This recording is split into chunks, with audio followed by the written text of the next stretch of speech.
Bahkan di Solo kawan ya, tempat kelahirannya Pak Jokowi, di demo juga. Gak ada ampun di tempat kelahirannya nih. Melihat bagaimana Pak Jokowi mengambil sikap untuk menangani seluruh kebohongan. Woi, termol betina. Nggak bosan-bosannya kalian ya. Hah? Ada salah satu termol paling jago lagi daripada kau, yang mainkan peranan pakai air mata kucing tuh. Hah? Air mata buaya tuh. Hah? Ada induk termol. Lihat di video aku nih, banyak tuh. Ya. Nah, yang sudah mengakui yang model-model kau ini dibayar. Nah, yang 30 juta gajinya, ya. Nah, bahasa kau ini, ya kan, kau ingin menyelamatkan Jokowi dengan cara apa? Tanya sama kau, termol betina, koplak, goblok, bangsat, laknatullah, kaulah semua. Kenapa? Kalian sebut-sebut fitnah. Yang namanya fitnah itu tidak pernah terjadi, terus dibuat-buat sama orang. Ini nggak ada di rumah kau internet. Hah? Nah, berapa banyak akun yang berani pasang badan, ya? Padahal kalau memang fitnah yang keji atau ya penghinaan, itu ada pasalnya, ya. Monyet betina, nah ada pasalnya, bisa dikandangin orang semua. Kalau memang fitnah, sadarlah kau monyet betina, bangsat. Gak usah pakai air mata buaya, kau tahu orang kau dibayar. Hah? Nggak laku lagi kau ngelonti, sehingga kayak gitu kau. Muak kami nengok kau nih. Gara-gara kalian inilah makanya si Jokowi nggak mau tobat-tobat. Padahal ya, ditanya di hati nuraninya yang paling dalam, ijazahnya palsu. Kok kau bilang pula fitnah? Yang mana yang fitnah? Coba kau laporkan aja lah semua orang, atau aku kau laporkan kalau memang fitnah. Ya, betina bangsat. Nggak sadar kau. Neraka lu, neraka monyet betina. Baiknya Jokowi di mana? Ngundang kau terus disuruh nangis-nangis, dikasih duit. Itu yang disebut menjilat. Kalau mau menjilat kau, ya kan, ya kalau kau perempuan ya malas lah aku suruh jilat pantat, berdosa aku. Aneh betina-betina zaman sekarang nih. Nggak ada otak kau, pakai otak kau ya. Jangan cuman apa namanya ya, kau ngoceh. Setelah bertemu Jokowi, orang udah tahu semua. Kok anak-anak juga tahu. Kalau fitnah mana mungkin anak-anak buat lagu pakai apa lagi ya? Kasihani dirimu, monyet betina, ya. Kan dari aku ndak marah kasar jadi ngomong kasar gara-gara kalian. Karena kalian nggak mau sadar-sadar. Nggak usah lah buat propaganda, terus kemudian ya kalian membuat-buat cerita-cerita yang seperti itu, berusaha melawan narasi-narasi kalian anggap fitnah, kayak kucing. Ya, kalau fitnah nggak mungkin sampai ke pengadilan. Ya, teman-teman, selamat datang kembali di channel ini. Kelakar Hakim MK Saldi ke refli di sidang gugatan Roy Suryo CS kasus ijazah Jokowi bulan puasa. Nah, teman-teman, ya, kasus ijazah atau polemik ijazah Pak Jokowi yang terus bergulir ini ya membuat kehebohan di tengah-tengah masyarakat, dan tentu tidak sedikit juga masyarakat yang semakin penasaran dengan ijazah Pak Jokowi. Makanya sangat pas sekali kalau misalnya kasus ini sampai ke pengadilan, karena tentu ya Pak Jokowi nantinya pasti akan hadir ya ketika sudah sampai ke pengadilan ya. Tapi ini kan juga citizen lawsuit sedang menggugat di pengadilan, tapi Pak Jokowi masih belum hadir. Nah, tentu dalam pembuktian nantinya ya yang digelar di pengadilan, dan tidak mungkin juga Roy Suryo CS ya divonis hukuman penjara misalnya berapa tahun kalau misalnya tidak dihadirkan ijazah asli atau tidak dibuktikan, atau Pak Jokowi tidak hadir di persidangan ya. Karena Pak Jokowi ya telah berjanji bahwa akan ke sidang nantinya, ke persidangan, dan di situ dia nanti akan menunjukkan ijazahnya. Dan itu ya, janji Pak Jokowi itu ya masih menjadi pertanyaan bagi masyarakat karena sampai sekarang juga Pak Jokowi belum pernah hadir di persidangan dalam kasus ijazah Pak Jokowi. Oke, di sini dikatakan Hakim MK Saldi Isra sempat melontarkan candaan saat sidang lanjutan gugatan tersangka kasus ijazah Jokowi, Roy Suryo CS dalam perkara tuduhan ijazah palsu Presiden ke-7 RI Joko Widodo pada Senin 23 Februari 2026. Pak Refli itu lagi mengurangi bicara bulan puasa, ujar Hakim MK Saldi Isra kepada kuasa hukum RRT atau Roy Suryo, Rismon Sianipar, dan Tifauziah Tiasuma, Refli Harun.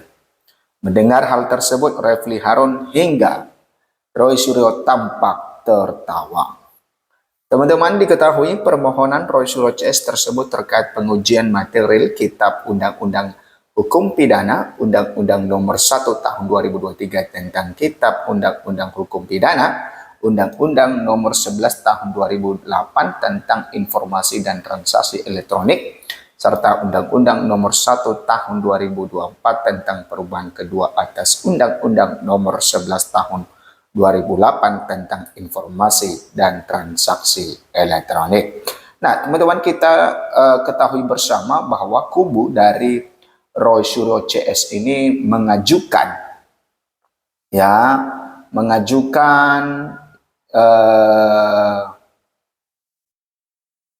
satu uji material tentang di mana kan mereka sudah jadi tersangka dalam kasus tuduhan dugaan ijazah Pak Jokowi, dan di situ mereka tentu jadi tersangka karena ada pasal-pasal yang menjerat mereka. Nah, pasal-pasal yang menjerat mereka itu yang mereka ingin uji ke Mahkamah Konstitusi, mereka ingin mengetahui sampai batas mana, bukan dalam arti mereka menguji itu bahwa menggugurkan pasal tersebut, tidak, tetapi sampai mana apakah seorang peneliti itu memang bisa dijerat dengan pasal itu atau memang benar bisa dijadikan tersangka dengan pasal tersebut. Nah, ini yang mereka berjuang ke Mahkamah Konstitusi. Nah, kita masih belum tahu bagaimana keputusan Mahkamah Konstitusi dalam hal ini, teman-teman, karena Mahkamah Konstitusi juga sedang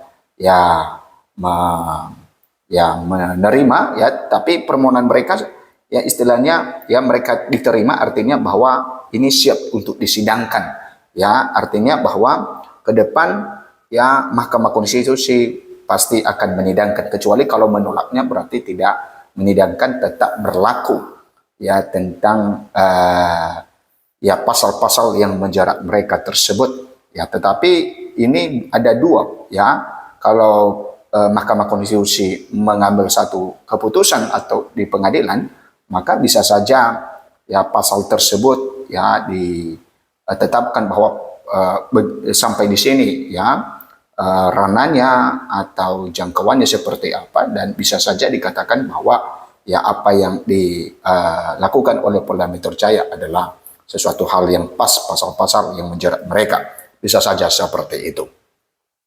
Oke, kita lanjut di sini. Sidang gugatan ijazah Jokowi, Bonatua, ijazah asli itu domain privat. Konsultan kebijakan publik, yaitu Bonatua Silalahi, menegaskan dalam gugatan melalui mekanisme Citizen Law CCLS, pihak yang tepat untuk ditarik sebagai tergugat adalah penyelenggara negara.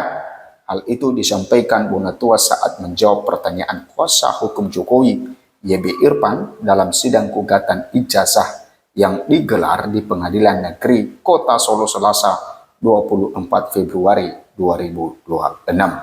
Nah, ternyata bahwa Bonatua ini menjadi saksi ahli, teman-teman, di sengketa ijazah Pak Jokowi di PN Solo yang digugat oleh Citizen Lawsuit. Dalam persidangan, kuasa hukum menyinggung soal kebijakan publik dan dasar hukum yang relevan, termasuk Undang-Undang Nomor 30 Tahun 2014 tentang administrasi pemerintah. Menanggapi hal itu, Bonatua menjelaskan bahwa dalam konteks CLS, tergugat haruslah penyelenggara negara yang kebijakannya dinilai tidak sesuai aturan. Kalau kita bicara CLS, tergugat itu pasti penyelenggara negara, ujarnya di hadapan majelis hakim. Nah, Bonatua menjelaskan lebih lanjut bahwa objek yang disengketakan dalam CLS berkaitan dengan kebijakan atau tindakan penyelenggara negara yang tidak sesuai dengan aturan dan menimbulkan kerugian bagi masyarakat, katanya. Nah, teman-teman, hal ini mencakup adanya pembiaran yang dilakukan oleh penguasa terhadap suatu kondisi, adanya kebijakan yang tidak sesuai dengan aturan, atau adanya pembiaran sehingga menimbulkan kerugian. Jelasnya, ijazah asli bukan informasi publik. Dalam sesi selanjutnya, lanjutan, kuasa hukum mendalami status pejabat publik dan kewenangan hukum terkait permintaan penyerahan ijazah. Bonatua menegaskan ijazah merupakan dokumen pribadi yang masuk dalam domain privat sehingga tidak bisa dikategorikan sebagai informasi publik yang bisa diakses secara bebas. Nah, sepanjang yang diminta adalah ijazah asli itu domain privat. Dokumen pribadi bukan informasi publik, ujarnya. Ia menambahkan dalam konteks keterbukaan informasi publik, dokumen hanya dapat diminta apabila dikuasai oleh badan publik. Nah, permintaan informasi tersebut harus merujuk pada mekanisme yang diatur dalam peraturan undang-undang, termasuk melalui sengketa informasi publik di Komisi Informasi apabila diperlukan. Persidangan juga sempat menyinggung kewenangan hakim untuk memerintahkan lembaga tertentu seperti KPU guna menyerahkan dokumen. Namun ahli menjelaskan bahwa pernyataan tersebut berada dalam konteks sengketa informasi publik, bukan dalam konteks perkara perdata yang sedang diperiksa saat ini. Nah, sebelumnya peneliti dan penulis Tifa Fauzia Tiasuma atau Dr. Tifa juga telah bersaksi dalam persidangan yang sama. Nah, itu teman-teman mengenai kasus ijazah Pak Jokowi. Silakan memberikan komentar Anda. Sampai jumpa di video berikutnya.